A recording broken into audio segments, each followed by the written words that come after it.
ಹಂಗಾರ ನಮ್ಮ ರೈತ ಯಾವಾಗ್ರೀ ಶ್ರೀಮಂತ ಅಕ್ಕನ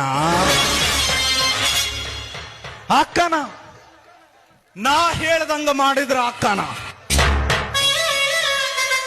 ತಾನು ಕಷ್ಟಪಟ್ಟು ಬೆಳೆದ ಆ ಮಾಲು ತರಕಾರಿ ಕಾಯಿಪಲ್ಲೆಯಿಂದ ಹಿಡಿದು ಕಾಳು ಕಡಿಗಳವರೆಗೂ 1 ವರ್ಷದವರೆಗೂ ಅವರು ಮನ್ಯಾಗ ಶೇಖರಣೆ ಮಾಡಿಟ್ಕೊಳ್ಬೇಕು. ಹಸುವಾದ್ರ ಅವ್ರ ಕುಟುಂಬ ಮಾತ್ರ ತಿನ್ನಬೇಕು, ಮತ್ತಾರಿಗೂ ಕೊಡಬಾರ್ದು.